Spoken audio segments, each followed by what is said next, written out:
Jabra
मनुष्य देहाचे ज्ञाने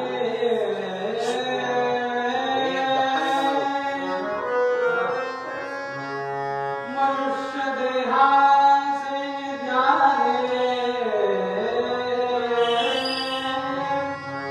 सच्चिदानंद पदवी घेणे ऐसा अधिकार नारायणे कृपावलोकने विधला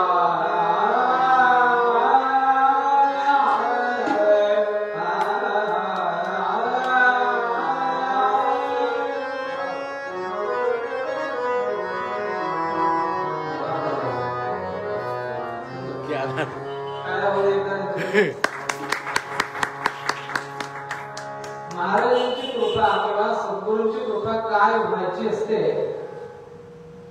हे जर कोणाला विचारलं तर मी सांगू शकतो. त्यातली थोडीशी कृपा म्हणजे तो समुद्र आहे कृपेतला, पण त्या कृपेतली पळीभर कृपा माझ्या वाट्याला यायला लागली असं मी म्हणेन. कारण 8 दिवस ज्ञानांच्यासारख्या थोर विभूतींचा सहवास मला मिळणार आहे. त्यामुळे माझ्या ज्ञानामध्ये खूप भर पडेल याची मला खात्री आहे. आणि सगळे त्या पांडुरंगाचे त्या मंगलमूर्तींची आणि सद्गुरू सीताराम महाराजांची कृपा आहे. कारण एका ठिकाणी कीर्तनाला येऊन गेल्याच्या नंतर पुन्हा 10 वर्षानंतर त्याच ठिकाणी त्यांनी बोलावणं हे पूर्वजन्मीचं काहीतरी सुकृत असल्याशिवाय तो योग येत नाही. कारण नाहीतर एकदा येऊन गेले की आमच्याकडे आमचे धुंडा महाराज नेहमी कीर्तनामध्ये सांगायचे की कीर्तन झाल्यानंतर लोक नमस्कार का करतात बुवाना की बाबा जी काय तुझी पटपट केली ती तुझी तुझ्या पायाशी परत घे आणि वाटेला लाग म्हणून म्हणाले नमस्कार करतात. आणि त्याच्यापुढे जर महाराज विनोदाने नेहमी सांगायचे की म्हणाले ती जी काही बडबड केलेली 2-2.5 तास ते आम्हाला परत हवी हो. कारण उद्या धडकावत आम्हाला वेगळा आम्हाला आणखी कुठच्या ठिकाणी आम्ही दुसरं काय सांगणार भक्ती ज्ञानाच्या व्यतिरिक्त. त्यामुळे आमची बडबड आम्हाला परत गरजेचीच असते. विनोदाचा भाग असू दे. पण सद्गुरू सीताराम महाराजांच्या पुण्यतिथी उत्सवातील आजचा पहिला दिवस आणि शास्त्राने मर्यादा घालून दिलेल्या आहेत की कोणतंही शुभ कार्य आणि ते आणखी अधिक शुभ व्हावं, दिंगत व्हावं, मंगलमय व्हावं असं जर का वाटत असेल तर त्या कार्याच्या आरंभी मंगलाचरण करावं. म्हणजे ते कार्य निर्विघ्नपणे कोणतंही विघ्न न येता पार पडतं. आणि दुसरं महत्वाचं म्हणजे ज्या स्थानामध्ये आपण उभे आहोत त्या सद्गुरू सीताराम महाराजांच्या विठ्ठल मंदिरामध्ये महान गणपत्य यांची संजीवन समाधी आहे. त्यामुळे गणपतीची आराधना पहिली झाल्याशिवाय आजही नित्यनेमाने त्यांचे गणपतीची पहिली पूजा झाल्याशिवाय विठ्ठलाची पूजा होत नाही या मंदिरामध्ये. त्यामुळे पहिली गणपतीला नमस्कार केल्याशिवाय पुढचा उत्सव सफल संपूर्ण होणार नाही. म्हणून शास्त्र मर्यादा सुद्धा आहे. म्हणून मंगलाचरणासाठी मंगलमूर्तींचं वर्णन करणारं पद हे नाशिक येथील प्रसिद्ध कीर्तनकार परमहंस प्रेम राजकाचार्य तारकाश्रम स्वामी महाराज म्हणजेच गोविंद औशिक यांचं पद सेवेसाठी घेतलेलं आहे. महाराज काय म्हणाले? दे चरणाचा संग मोरया दे चरणाचा संग गिळतो काळ भुजंग मोरया दे चरणाचा संग जप तपसार काढी घडले होतो मी अपंग मोरया दे चरणाचा संग या दीनावरी करीसी दया करी होईल सर्वही भंग मोरया दे चरणाचा संग मोरया दे चरणाचा संग मंगलमूर्ती संत श्रेष्ठ क्रांती ब्रह्मनाथ महाराज आपल्या नाथ भागवतामध्ये उभी आहे. मनुष्य देहाचे नित्याने सच्चिदानंद पदवी घेणे ऐसा अधिकार नारायणे कृपावलोकने दिसला. या नरदेहामध्ये या मनुष्य जन्मामध्ये आल्याच्या नंतर सच्चिद आनंद स्वरूप होण्यासाठी, ते नारायण स्वरूप होण्यासाठी संधी आहे. अन्यत्र देहामध्ये ही संधी नाही, फक्त नरदेहामध्ये आहे. आणि असा अधिकार दिलेला आहे की त्या अधिकाराचा आपण उपयोग केला. ते ज्ञान म्हणजे आत्मज्ञान, आपणास पाहावे आपण. ते ज्ञान जर आपण समजून घेतलं तर तो सच्चिदानंद परमेश्वर परमात्मा आणि आपण वेगळे नाही, एकच तत्व आहे याचा साक्षात्कार झाल्याशिवाय राहत नाही. पण कधी ज्या वेळेला आपण अनन्य भावाने त्या भगवंताला शरण जातो त्याच वेळेला हे शक्य आहे. म्हणून दे चरणाचा संग मोरया, दे चरणाचा संग. हा नरदेह प्राप्त झाला. प्राप्त झाल्याच्या नंतर आमच्या एका कवीने वर्णन केलं. नरदेह प्राप्त झाला, मनुष्य जन्माला आला. आला आला प्राणी जन्मासी आला, आला आला प्राणी जन्मासी आला. केला केला व्यापही सर्व केला, झाला झाला बापुडा घोर झाला. आणि गेला गेला व्यर्थुनी जन्म गेला. गोपाल कृष्ण भगवान की जय. अहो आता जन्माला आलो आणि हे कलियुग आहे. हो आता काही सत्य त्रेता द्वापर नाही, कलियुग आहे. आयुष्य वर्षाची मर्यादा 100 वर्ष सांगितली. आणि या 100रातले किती तास भगवंताच्या उपासनेसाठी आपल्याला मिळतात? किती मिळतात हो? फक्त 24 तास आपल्या वाटणीला मिळतात आयुष्यामधला. 100 वर्षाचं आयुष्यमान प्रत्येक मनुष्याचं बघितलं तर त्या आयुष्यमानातले फक्त आणि फक्त 24 तास आपल्याला भगवत प्राप्तीसाठी मिळतात. बाकी अर्ध आयुष्य झोपेमध्ये, अर्ध आयुष्य लहानपणामध्ये, अर्ध आयुष्य वार्धक्यामध्ये, अर्ध आयुष्य आजारपणामध्ये जातो. म्हणजे फक्त 24 तास आपल्या हातात आहेत. त्या 24 तासामध्ये जर भगवंताची प्राप्ती आपल्याला झाली तर आपल्यासारखे भाग्यवान आपणच. म्हणून दे चरणाचा संग मोरया, गिळतो काळ भुजंग. तारकाचंद स्वामी म्हणाले काळ रूपी भुजंग. भुजंग आपल्याला माहिती असेल, जातीवंत नाग त्याला म्हटलं जातं.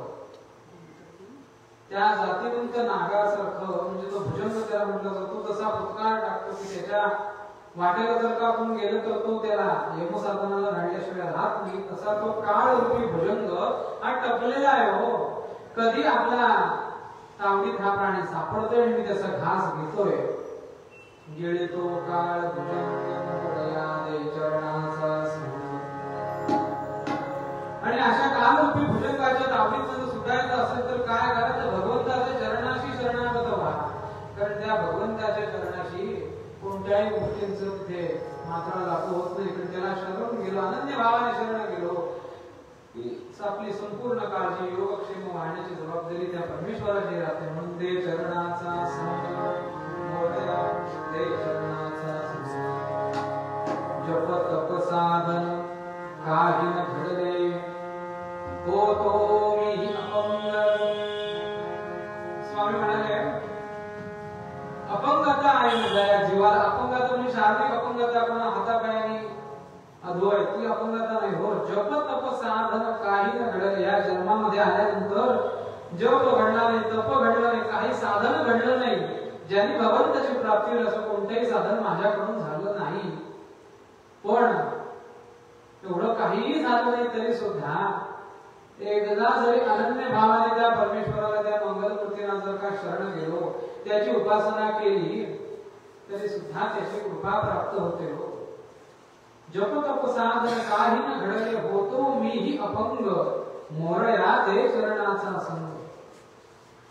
या दीनावर करीसी दया तरी, होईल सर्वही भंग. मोरया, दे चरणाचा संग. गणपती ही देवता आहे ना, ती मांगल्यप्रद देवता आहे. म्हणून कोणत्याही कार्यात निर्विघ्नता सिद्धर्थम महागणपती स्मरणम पूजनम असं प्रत्येक कार्यामध्ये सांगितलेलं आहे. कार्य मंगल व्हायचं असेल तर मंगलमूर्तींचं स्मरण करा. प्रत्येक संतांनी आपल्या साहित्याच्या आरंभी ग्रंथाआरंभी त्या मंगलमूर्तींचं स्मरण केलेलं आहे. आता सगळ्यात पहिल्यांदा आपण कुणाचा आधार घेतला तर तो आधार घ्यायचा ज्ञानदेवे रचिला काया. या भागवत धर्माचा ज्यांनी काया रचला अशा संत श्रेष्ठ माऊली ज्ञानेश्वर महाराजांनी सुद्धा भावार्थ दीपिकेचा आरंभ गणपतीच्या स्तवनाने केलेला श्रोते हो. पहिल्या ओव्या मी काढून बघा. सगळ्यात पहिली ओवी आहे ओम नमो श्री आद्याय वेद प्रतिपाद्य जय जया विश्वसोवेद्या आत्मरूपा. म्हणजे असं तर नव्हे ना की आपल्याकडे 5 संप्रदाय प्रामुख्याने भगवंताच्या उपासनेचे सांगितलेले आहेत की भगवान महाविष्णूंची जी उपासना करतात ते वैष्णव, भगवान शंकरांची उपासना करतात ते शैव, भगवान गणेशांची उपासना करतात ते गणपती, भगवान सूर्याची उपासना करतात ते सौर किंवा सौरी, आणि जगदंबा माता आदिशक्तीची उपासना करतात ते शाक्त पंथ. असे 5 पंथ आपल्याकडे आहेत. या मतांचा गलबला झाला होता, कोणी पुसेना कोणाला. आणि अशा वेळेला आपापसामध्येच माझं दैवत श्रेष्ठ का तुझं दैवत श्रेष्ठ असा वाद निर्माण झाला. आणि त्या वेळेला श्रीमद आद्य शंकराचार्यांचा अवतार झाला आणि शंकराचार्यांनी पंचायत पूजा या समाजाला घालून दिली, रूढ केली, जेणेकरून ह्या 5 देवता, या 5 देवतांमध्ये संपूर्ण विश्वाची चराचर सृष्टी आपला देव या 5 तत्वांवरती आधारित आहे. म्हणून या 5 तत्वांची एकत्रितरित्या पूजेला सुरुवात झाली. अशा ह्या म्हणजे माऊली ज्ञानेश्वर हे तर वैष्णव आहे तो,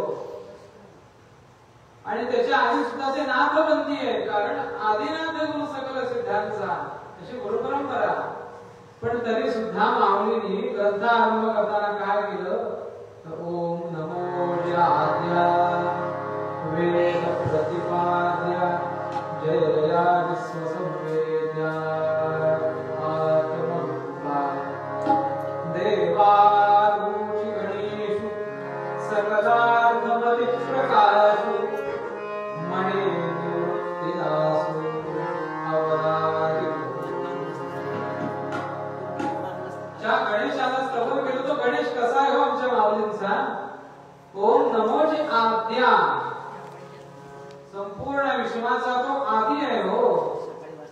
या विश्वाचा तो आदी होता, विश्वाच्या निर्मितीच्या वेळेलाही होता आणि विश्वाच्या लयानंतर अंतानंतर सुद्धा त्या गणपतीचं त्या ओंकाराचं अस्तित्व आहे. ओंकाराची निर्मिती कशी झाली शास्त्रकारांनी एका श्लोकामध्ये वर्णन केलं. काय म्हणाले शास्त्रकार.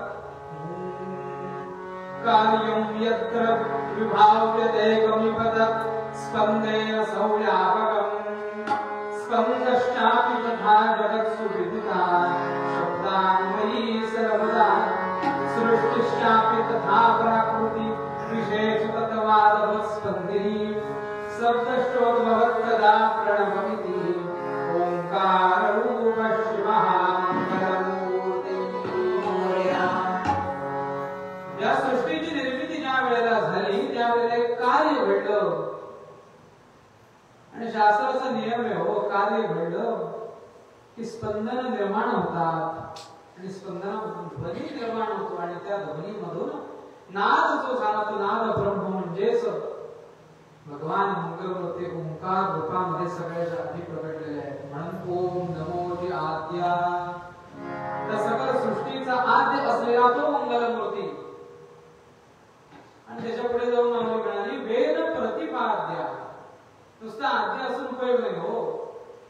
4 वेदांनी प्रतिपादन केलेला असा तो मंगलमूर्ती की ज्यांनी 4 वेदांनी सुद्धा त्याची स्तुती करताना ते रंगले. वेद प्रतिपाद्य जय जयादि स्वसंवेद्या आत्मरूपा. तो कसा आहे हो. तो स्वयंपूर्ण आहे की ज्याची निर्मिती कोणीही केलेली नाही पण सगळ्यांची निर्मिती त्याच्यापासून झाली.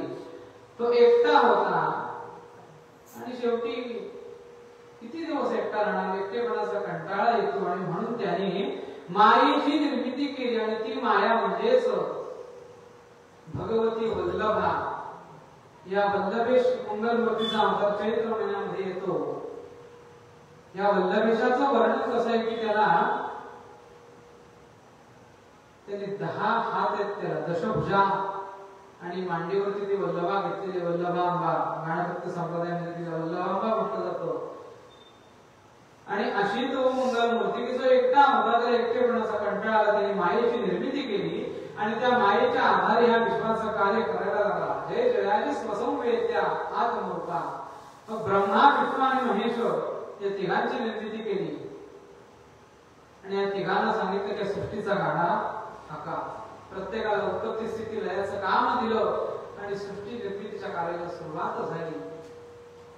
पण तो गणेश आहे कुठे?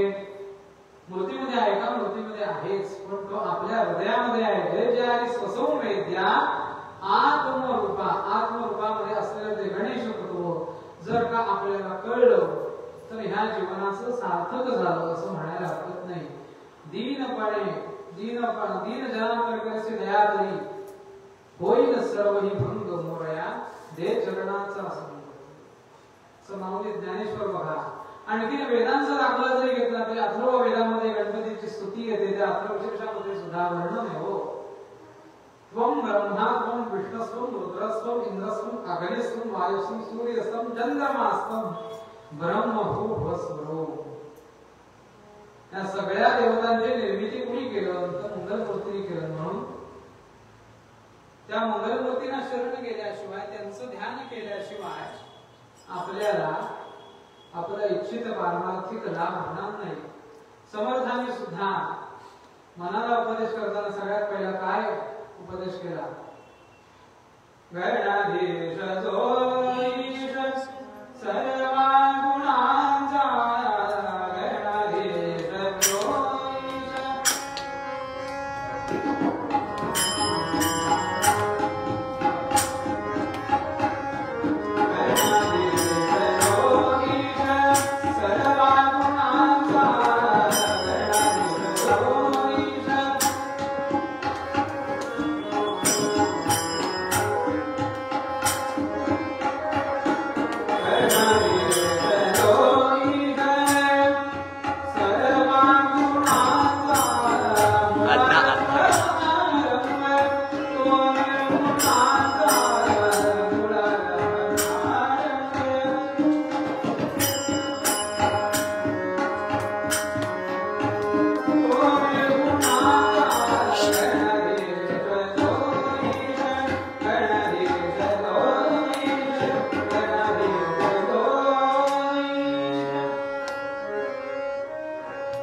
जो ईश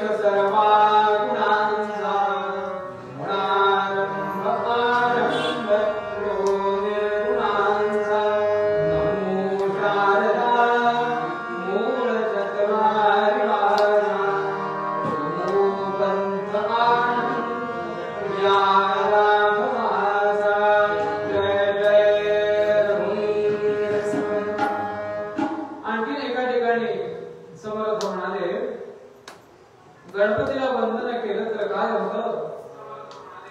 वंदनीया मंगलनिधी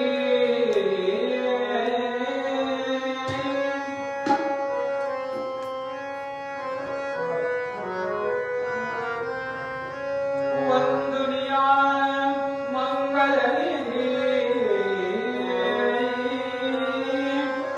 कार्यकरिता सर्वसिद्धी आघात अडथळे उपाधी बाधू शकेना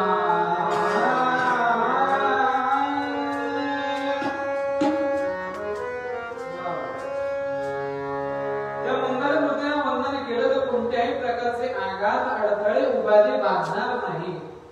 कितीही पापा जर घडलेला असू दे हो, पण त्या मंगलमूर्तीचं नाम जर का एकदा जरी मुखातून आलं तरी सुद्धा त्या पापाची पाप संपूर्ण लयाला जातं, समूळ नष्ट होतं. हे फक्त सांगायसाठी आहे का हो? नाही, इतिहासामध्ये घडलेलं आहे असं. पूर्व आयुष्यामध्ये अनेक पाप करून सुद्धा सद्गुरूंची प्राप्ती झाली, गणेश नाम घेतलं आणि नंतर अधिकार कसा मिळाला दृष्टांत बघूया. कुठे झालं ही कथा, कुठे घडली? नाम क्षेत्रीय झाला,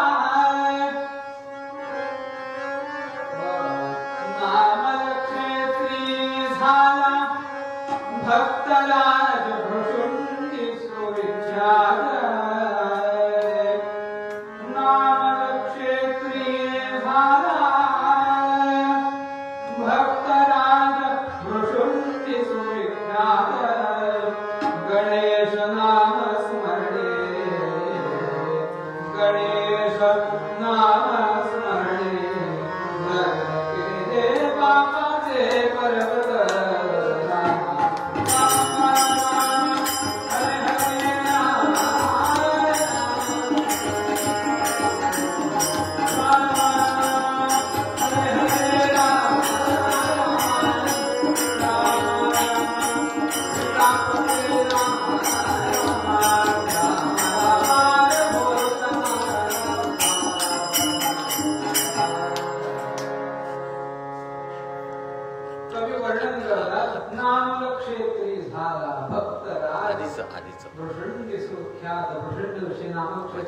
विदर्भामधली गोष्ट आहे.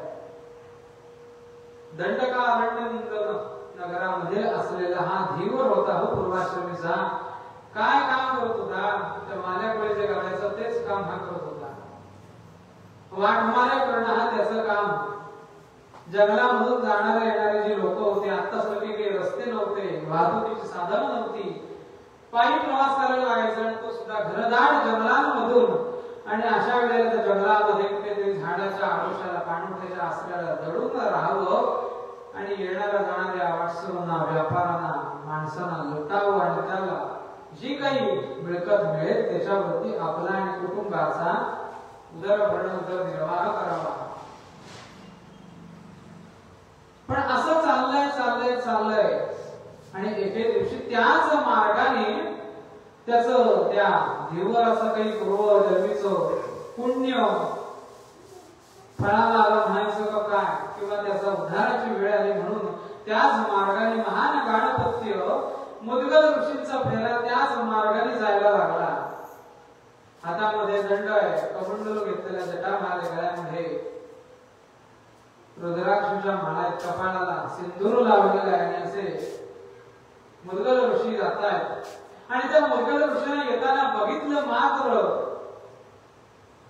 आणि यांनी त्यांची वाट अडवली आणि हातामध्ये असलेली जी पुराण जे परशु होता तो परशु त्यांच्यावरती उगारला. खबरदार म्हणाले, पुढे चालतात, चिंधड्या चिंधड्या करून टाकले. जे काही असेल ते पाहिजे ते टाका, जे काही जड जवाई द्रव्य असेल ते टाका, तरच सुखरूप पुढे जा. यांनी काही बोलले नाही, फक्त त्याच्याकडे नेत्र कटाक्ष टाकला, फक्त बघितलं मात्र. आणि यांनी जी पुराण उभारलेली होती ती तशीच्या तशी राहिली, तो स्तब्ध झाला. काय घडतंय ते त्याला कळेना. आणि मुद्गल ऋषी तिथल्या तिथे उभे आहेत आणि क्षणार्धात परत मुद्गल ऋषी त्याच्याकडे बघितला. तो त्याचा हात पुरवत झाला आणि आपल्याला काहीतरी चुकतंय ह्याची जाणीव त्या देवाला झाली आणि त्याने मुद्गलांचे पाय धरले. म्हणाले, माझ्याकडून अनेक चुका घडल्या, तर म्हणाले मी माझ्यासाठी नाही हो केलं महाराज, हे माझ्या कुटुंबियांच्या उदरनिर्वाहासाठी केलंय. ठीक आहे म्हणाले, घरी जा, आपल्या आई वडिलांना, आपल्या बायको मुलांना विचारलं की या पापामध्ये भागीदार व्हाल का, कारण त्यांच्यासाठी तू केलेस असं तुझं म्हणणं आहे. घरी गेला. घरी आपल्या माता पित्यांना, आपल्या बायको मुलांना विचारलं की माझ्या पातकामध्ये आपण भागीदार व्हाल का. सगळ्यांनी एक जात नकार दिला. कारण शेवटी हो, ज्या वेळेला अंतिम समय येतो त्यावेळेला कोणीही कुणाचं नाही. त्यावेळेला तो फक्त सद्गुरुनाथ, फक्त भगवंतच आपला आहे. कितीही जवळचा असला तरी सुद्धा धनानी मुमू पशवश गोष्टे भार्या कुलद्वारे जनस्मशाने देहचितायाम परलोक मार्गे कर्मानी गच्छति जीव एका. फक्त कर्म आपल्या बरोबर देह सुद्धा इथल्या इथेच सोडावा लागतो. वाटतो म्हणून पुन्हा आला. घरी घडलेला सगळा प्रसंग सांगितला. म्हणाले तुला सुधारायचंय का? आपण म्हणाले खरोखर सुधारायचं असेल तर ठीक आहे, तशी काही बाबाची शिक्षा होईल तर तुझं नशीब आणि तू. म्हणाले महाराज मला खरं पश्चात्ताप झालाय, काहीतरी मार्ग मला याच्यातून दाखवा. ठीक आहे म्हणाले. म्हणून जवळच तिथे असलेल्या त्या जलाशयामध्ये त्याला स्नान करायला सांगितलं. जा म्हणाले स्नान करून ये. आणि ह्याचं गर्भधारणसेवक ते जलाशय ते गणेश तीर्थ होतं. त्या जलाशयामध्ये स्नान केल्यानंतर याची जी काही पापवृत्ती होती ती तात्काळ नाहीशी झाली. अष्टसात्विक भाव जागृत झाले आणि त्याला जवळ बोलावलं. एका सुंदर अशा झाडाची सावली तिथे झाडाखाली त्याला बसवलं. पद्मासन घालायला सांगितलं. मंत्राची दीक्षा दिली आणि समोर एक वाळलेल्या झाडाची फांदी जमिनीमध्ये रोवली आणि सांगितलं की ह्या झाडाला जोपर्यंत अंकुर फुटत नाहीत, सुकलेलं जळावासाठी मी जळणासाठी आणलेलं लाकूड आहे. अशा लाकडाला कधी पालवी फुटते का? हो, पण त्या फांदीला जर का पालवी फुटते त्यावेळेला किंवा आम्ही स्वतः येऊ आणि तुला सांगू की तुझी तपश्चर्या पूर्ण झालेली आहे, डोळे उघड, तेव्हा यापैकी जी गोष्ट आधी घडेल तोपर्यंत म्हणाले तू तपश्चर्या करत राहायची. म्हणून त्याला सांगितलं, मंत्र दिला, गणेश नामस्मरणाचा आशीर्वाद दिला, दीक्षा दिली आणि महाराजांनी पूर्ण गेले. आणि त्यानंतर अनेक हजारो वर्ष लोटली की हा धीवर तिथेच गजाननाय नमः गजाननाय नमः म्हणत बसलेला आहे. आणि पुन्हा त्याच मार्गाने मुद्गल ऋषी जाताना भव्य दिव्य असं वारुळ दिसलं. या धीवराच्या बाजूला वारुळ झालेलं होतं आणि वारुळाच्या आतमध्ये हा तपश्चर्या करतोय. आणि त्याला आठवलं की इथे कुठेतरी म्हणाले आपण माणूस बसवला बरोबर आहे का? 4 दिवसात आपली वाट ठेवल्यावर पळून गेलाय, बघावं. तर आताच आपलं तपश्चर्या कशी असते. आता इंग्लिश नवीन वर्ष सुरू झालं म्हणून 1 जानेवारी पासून म्हणाले रोज एक दासबोधाची ओवी किंवा ज्ञानेश्वरीची ओवी वाचण्याचा संकल्प केला. किती दिवस चालला? 2 दिवस. 3ऱ्या दिवसापासून आता म्हणाले नको, आपण मराठी माणसं, आपण पाडव्यापासून सुरुवात करू म्हणून आपला संकल्प तिथेच रहित होतो. पण म्हणून म्हणाले हा खरोखर आहे का? घरी पळून गेला, बघावं. पण त्या झाडाच्या जवळ आले आणि त्या मारुळामधून 2 डोळे लुकलुकताना दिसले. म्हणाले कोणीतरी याच्यामध्ये आहे. म्हणून आपल्या काउंटर मधलं जे पाणी होतं ते पाणी अभिमंत्रित केलं आणि त्या वारुळावरती शिंपडल्या. त्या वारुळाचे 2 भाग झाले आणि त्या धीवराचं रूप बघितलं मात्र आणि मुद्गल ऋषी स्वतः आश्चर्यचकित झाले. त्याला आनंदाने हाक मारतायत, अरे धीवरा डोळे उघड. म्हणाले डोळे उघड. तुला तरी कळलंय का गजाननाने तुझ्यावरती किती आणि कसा कृपा केली, कशी कृपा केली, तुला तरी कळलंय का? काय घडलं होतं श्रोते हो? त्या नामस्मरणाचा प्रभाव असा की त्या धीवराला गणपती सारखं गजाननासारखं रूप प्राप्त झालं होतं. स्वरूपता मुक्ती प्राप्त झाली होती.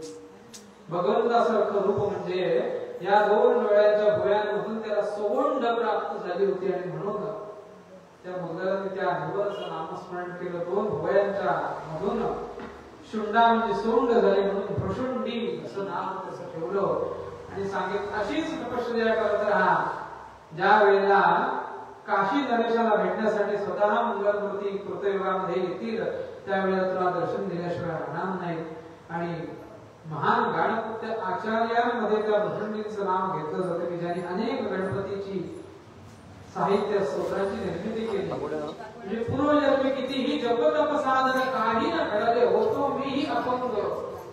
या दिनावर करीसी दया तरी होईल सर्व ही भंग. आणि अशा दिनावरती आपल्या अनन्य भावाने शरण गेल्यावरती त्या गजाननाची जर का कृपा झाली तर जपतप साधन काही जरी घडलं नाही तरी सुद्धा एकदा का भगवंताची भक्ती घडली आणि त्या भक्तीचा फलस्वरूप म्हणून त्या भगवंताची कृपा होते. आणि मग त्या कृपेचा लाभ काय होतो तर प्रारब्ध भोग आहे, पारमार्थिक सुख आहे, मुक्ती आहे. या सगळ्याची प्राप्ती भगवंताच्या कृपेने होते. कारण भगवंताला आणि सद्गुरुनाथांना अशक्य काही नाही. त्यांची जर कृपा झाली ना त्या जगातील कोणतीही गोष्ट अशक्य वाटत असली तरी सुद्धा शक्य करण्याचं सामर्थ्य हे फक्त भगवंत आणि सद्गुरुनाथांच्या कृपेमध्ये आहे. असं कुणाचं प्रारब्ध होतो आणि ते प्रारब्ध या मंगलमूर्तींच्या भक्तीमुळे कसं बदललं आणि एका गाणपत्य भगवंताच्या पीठाची निर्मिती कशी झाली कथा भाग ऐकूया. अंमलपत्रामध्ये तारकाश्रम स्वामी म्हणतात, जय चरणाचा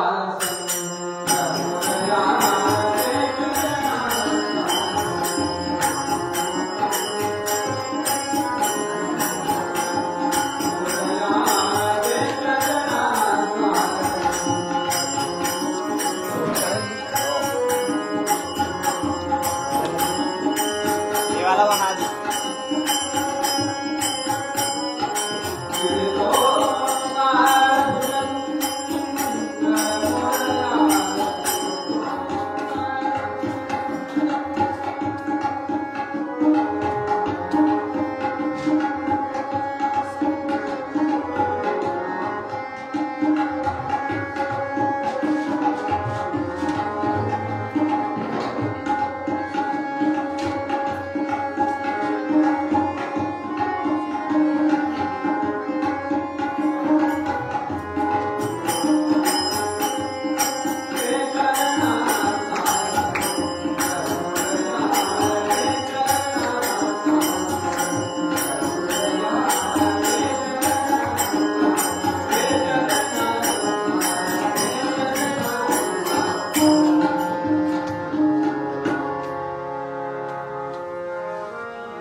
नाही अष्टक म्हणाल ना मी.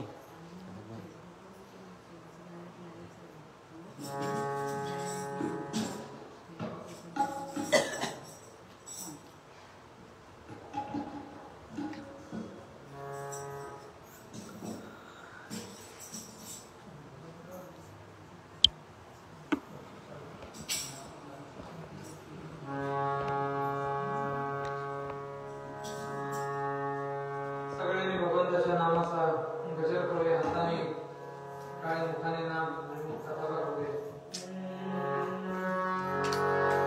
मंगलमूर्ते विघ्नहरा जगन्नाथना मंगलमूर्ते विघ्नहरा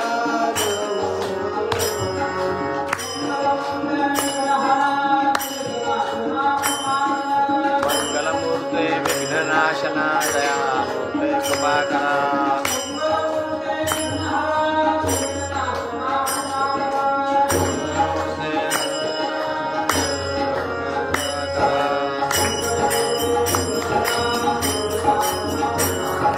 मंगलमूर्ते विघ्ननाशना दुर्गहराया कृपाकरा मंगलमूर्ते विघ्ननाशना दुर्गहराया कृपाकरा मंगलमूर्ते विघ्ननाशना दुर्गामूर्ते दयाना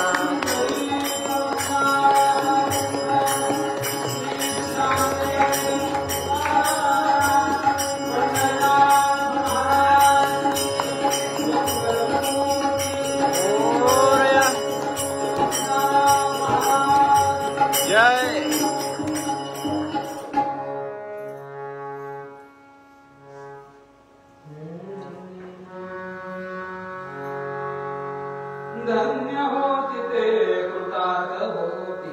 धन्य होती ते कृतार्थ होती. कृतार्थ होती.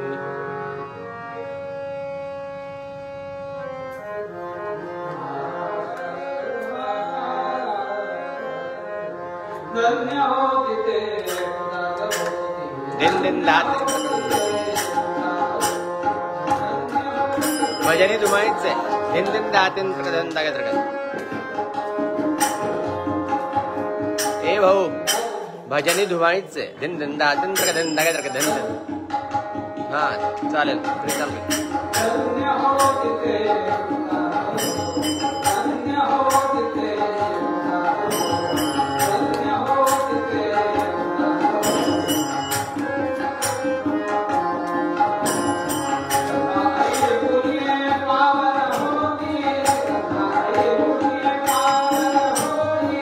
धन्य होती ते कृतार्थ होती.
कोण असा होता की त्याला काय पातक घडलं होतं आणि त्या पातकातून कशी मुक्तता झाली. पण श्रोते हो, प्रत्येक पातकानुसार त्या पातकाची शिक्षा ही वेगवेगळी सांगितलेली आहे. आजचा जो चरित्र नायक आहे तो एका फार मोठ्या नगरीचा राजा आहे, चक्रवर्ती सम्राट आहे. हो, चक्रवर्ती सम्राट म्हटल्यानंतर काय कमी असणार आहे. सगळी सुबत्ता आहे, उत्तम असं राज्य आहे, घोडदळ पायदळ आहे, भरपूर दंपती आहे, खजिना आहे, नोकर चाकर आहेत, सैन्य आहे आणि त्याला अनुरूप अशी पट्ट राणी सुद्धा आहे. काही कमी नाही, संपूर्ण उत्तम चाललेला आहे. आणि असं असून सुद्धा समर्थांनीच वर्णन करून ठेवलेलं आहे की जगी सर्व सुखी असा कोण आहे. विचारे मना तोच शोधो मना वांछिले पूर्व संचित केले दया सारखी भोगणे प्राप्त झाले. या जगामध्ये सर्व सुखी असा एकही प्राणी नाही की आपण पूर्व जन्मामध्ये जे काही पाप अथवा पुण्य घडलेलं असेल केलेलं असेल त्याप्रमाणे त्या आत्ताच्या चालू असलेल्या वर्तमान जन्मामध्ये त्याचं कर्म हे भोगल्याशिवाय आपल्याला गती नाही. तर संपूर्ण त्या राजाला सगळी सुख त्याच्या पायाशी लढून घेतात. पण आपल्यानंतर आपल्या राज्याला कोणीतरी वारस असावा ही जी त्याची मनाची इच्छा आहे ना श्रोते हो, ती इच्छा काही केल्या पूर्ण होत नाही. अनेक प्रकारचे तपश्चर्या यज्ञ आघाती झाले तरी सुद्धा या उभयताना या राजा राणीला काही केल्या अपत्य सुखाची प्राप्ती होत नाहीये. काय करावं अशी विवंचनेमध्ये राजा आहे. ज्याने जो उपाय सांगावा तो उपाय राजाने करावा, पण तरी सुद्धा योग्य फळ मिळत नाही. एके दिवशी दरबारामध्ये राजा बसलेला आहे, संपूर्ण दरबार भरलेला आहे आणि त्या दरबारामध्ये आमचे देवर्षी नारद महाराज भगवान श्री हरी नारायणांचं नामस्मरण करीत करीत त्या दरबारामध्ये प्रकट झाले. नारायण नारायण क्या बात दादरा.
देवर्षीने राजाच्या चेहऱ्याकडे बघितलं, राणीच्या चेहऱ्याकडे बघितलं आणि राजाला विचारतायत, राजामध्ये सगळं क्षेमकुशलता आहे ना?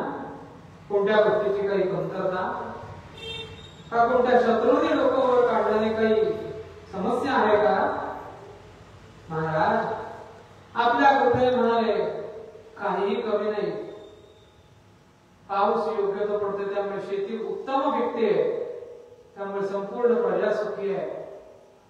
कोणताही शत्रू आता आमच्याकडे आक्रमण करायला आलेले प्रतिमा सुद्धा सुरक्षित आहे. आमचे संपूर्ण मंत्रिमंडळ, संपूर्ण प्रधान हे सुद्धा प्रामाणिकपणे काम करतात. त्यामुळे सगळीकडे उत्तम आहे, सगळं आनंदामध्ये आहे. राजा तोंडाने सांगतोस आनंदाने, पण चेहऱ्यावर काहीतरी वेगळंच सांगतोय. काय बरं दुःख आहे महाराज? अहो काही नाही हो, सगळं व्यवस्थित आहे. तेव्हा कोण होता हा राजा? काय त्याला दुःख होतं? कृतवीर्य नामे होता नृपती, कृतवीर्य नामे होता नृपती.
मध्य भागामध्ये असलेल्या माहिष्मती नगरीचा, म्हणजे आताच्या मध्य प्रदेश मध्ये नगरी आहे, यदुवंशामध्ये असलेला हा राजा, त्याचं नाव कृतवीर्य युवराजा. आणि याची जी पत्नी होती तिचं नाव सुगंधा नावाची त्याची पत्नी आहे. दोघंही एकमेकांना अनुकूल अशीच आहे. उत्तम संसार चाललेला आहे, पण संसारामध्ये अपत्य सुखाची कमतरता आहे. आणि नारदांनी खोदून विचारल्याशिवाय नंतर या राजाने नारदांना आपल्या मनातील जी काही खंत होती ती बोलून दाखवली. राजा, म्हणूनच तुला मगाचपासून म्हणाले विचारते, काहीतरी दुःख आहे. तुझा चेहरा काहीतरी वेगळं सांगतोय, तू तोंडाने वेगळंच बोलतोय.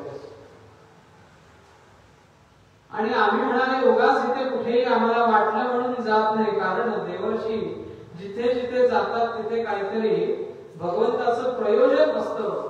आणि त्या प्रयोजनाशिवाय देवर्षींचा फेरा कुठेही जात नाही. कारण असे एकमेव व्यक्तिमत्व आहे की त्यांचं देवलोकामध्ये, पृथ्वी लोकामध्ये आणि असुर लोकामध्ये आदरातिथ्य होतं. हे गेले तर असुर लोके सुद्धा त्यांची पूजा होते. असं एकमेव व्यक्तिमत्व म्हणजे नारद महाराज. म्हणाले झालं असं की मी परवाच म्हणाले देवेंद्राला भेटण्यासाठी स्वर्गामध्ये गेलो होतो, त्यावेळी तुझ्या पित्याने आणि माझी भेट झाली. आणि तुझ्या पित्याने मला इथे जायला सांगितलं, कारण म्हणाले जोपर्यंत तुला पुत्राची प्राप्ती होत नाही तोपर्यंत तुझ्या पित्याला सद्गती मिळणार नाही. आणि म्हणून म्हणाले जा आणि असा उपाय माझ्या मुलग्याला आणि सुनबाईंना सांगा की जेणेकरून त्याला पुत्राची प्राप्ती होईल आणि मला मोक्षाची प्राप्ती होईल. म्हणून म्हणाले मी इथे आलो. पण म्हणाले मी उत्तम देवदर्शन केलं, उत्तम यज्ञ आगादी कर्म केले, दान धर्म केला, सगळं केलं. असं असून सुद्धा माझ्या या पत्रिकेमध्ये संपत्ती सुख सगळं उत्तम पण संतती सुख का बरं नाही?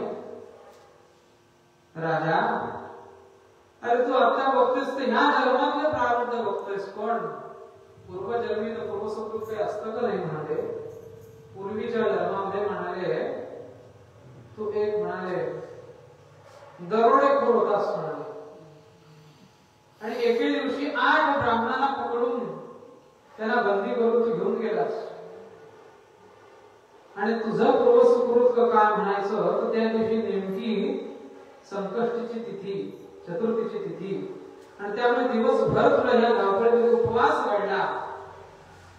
आणि त्याच्या त्या दरोडेखोराचं नाव हे कर्मधर्म सेवकाने गणेश असं होतं आणि म्हणून घरामध्ये गेल्यानंतर गणेशा अरे पटकन ये कुठे आहेस म्हणून त्यांनी त्या मुलग्याला हाक मारली आणि त्या मंगलमूर्तीला वाटलं की हा मलाच हाक मारतोय आणि म्हणून तेवढ्याशा घडलेल्या एका उपवासाचं आणि त्या नामस्मरणाचं पुण्य म्हणून या जन्मामध्ये तुला राजाच्या घरी म्हणाले जन्म मिळाला. नाही तर तुझं मागच्या जन्माचं म्हणाले पात्रचं बघितलं तर राजा दरबारी जन्म तुला काय ते म्हणाले चपरासी म्हणून सुद्धा कोण ठेवणार नाही. पण हे एक उपवासाचं पुण्य तुझ्या काठी पडलं आणि राजाच्या दरबारी जन्म मिळाला. आणि राज दरबारी जरी जन्म मिळाला तरी सुद्धा म्हणाले राजा हे पातक काही कमी होणार नाही म्हणून या जन्मामध्ये तुला अपत्यहीनता आहे. म्हणाले महाराज आता आपणच याच्यावरती उपाय सांगा. अरे म्हणलं त्यासाठी तर मी इथे आलोय.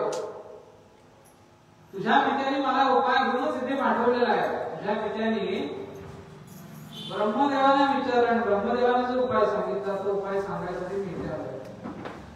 काय करायचं म्हणाले तू संकष्टी चतुर्थीचं व्रत करायचं. किती करायचं तर 21 चतुर्थीचा उपवास करायचा. हे संपूर्ण विधान नारदांनी कृतवीर्याला समजावून सांगितलं. काय काय करायचं म्हणाले सुरुवात कधीपासून करायची. सुरुवात करायची माघातल्या वरती पंधरवड्याच्या चतुर्थीपासून सुरुवात करायची. तिळाने पाणी उठणं लावून स्नान करायचं. ब्राह्ममुहूर्तावरती स्नान करायचं. त्यानंतर घरामध्ये येऊन जमीन सुशोभित करायची. रांगोळी काढून त्याच्यावरती चौरंग मांडायचा. गणेश पीठाची स्थापना करायची. गणपतीच्या प्रतिमेची स्थापना करून त्या गणपतीची पूजा करायची. त्याला 21 द्रवांकुर व्हायचे. दिवसभर उपवास करायचा. रात्री चंद्राचं दर्शन झाल्याच्या नंतर चंद्राची पंचोपचार पूजा करायची. गणपतीला गुळ घातलेल्या काहीतरी मिष्टान्नांचा मोदकाचा नैवेद्य दाखवायचा आणि तो नैवेद्य प्रसाद म्हणून आपण भक्षण करायचा. रात्रभर भगवंताचं नामनिमित्त जागरण करायचं. अशा 21 चतुर्थ्या पूर्ण झाल्या तर तुला नक्की पुत्राची प्राप्ती होईल म्हणून नारदाने सांगितलं. आणि नारद महर्षी आपापल्या वाटेने निघून गेले. कृतवीर्य राजाने तात्काळ आपल्या राजाचे राजपुरोहित असलेल्या अत्रि महर्षींना पाचारण केलं आणि अत्रि महर्षींना आपल्या मनुते सांगितलं आणि शुभ दिवशी एका या व्रताला सुरुवात झाली. आणि दोघंही उपयोगिता व्रताची दीक्षा घेऊन मनोभावे गणपतीचं स्मरण करत गणपतीची भक्ती करतायत. आणि अशी भक्ती चाललेली आहे. आणि होता होता होता 21 चतुर्थ्या पूर्ण झाल्या. आणि 21 चतुर्थ्या पूर्ण झाल्याच्या नंतर अत्रींना सांगून या व्रताचा संपूर्ण करायला हवं. कोणतेही व्रत हे नाही. या व्रताला संपूर्णाला काय करावं. संपूर्णाला म्हणाले गणपतीच्या कोणत्याही मंत्राने गणपतीला आनंद गोष्टी आहेत. शमीची समिधा लाया पूर्वा तूप मोदक त्याने हवन करावं. त्याने श्याम संपन्न करावा. एक्सटेन्शन बॉक्स आणि मला चार्जर देणं. रात्रभर जागरण करावं. उत्तम असा आचार्य अत्रींच्या देखरेखीखाली उत्तम गणेश या अवतार घडला आणि स्वतः मंगलमूर्ती त्या यागामधून प्रकट झाले. राजा कृतवीर्य आणि राणी सुगंधीने गणपतीचं ध्यान केलं. विघ्नेश्वराय वरदाय सुरप्रियाय विघ्नेश्वराय वरदाय सुरप्रियाय लंबोदराय विकटाय शुभाकुलाय विघ्नेश्वराय वरदाय सुरप्रियाय लंबोदराय विकटाय शुभाकुलाय भक्त प्रपन्नाति हरे हराय भक्त प्रपन्नाति नमो नमस्ते. गणपतीचं ध्यान करतात. मुदाकरात मोदकं सदा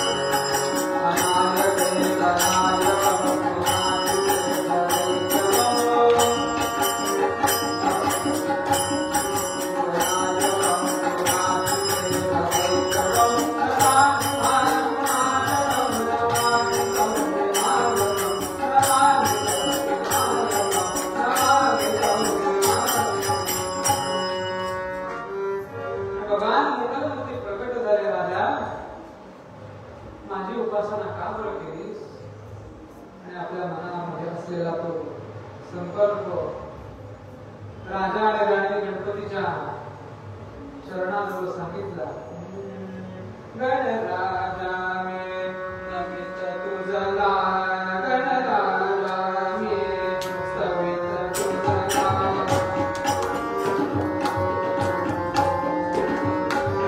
गणराजा मे सवित तुझला, ये आपदा मरण्याला, ये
आपदा.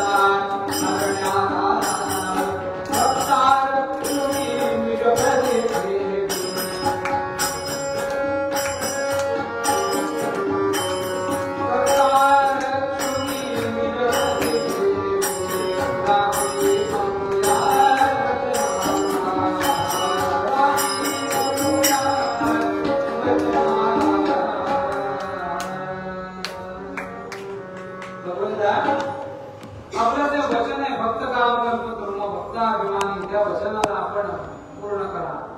कारण ज्यांनी ज्यांनी भक्ती केली त्या भक्तीचं फळ आपण देणं हे आपला अधिकार आहे. आपलं वचन पूर्ण करा.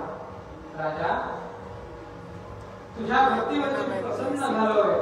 तुझ्या भक्तीचं फळ तुला नक्की मिळेल म्हणून आशीर्वाद दिला आणि भगवान मंगलमूर्ती अंतर्धान पावले. हो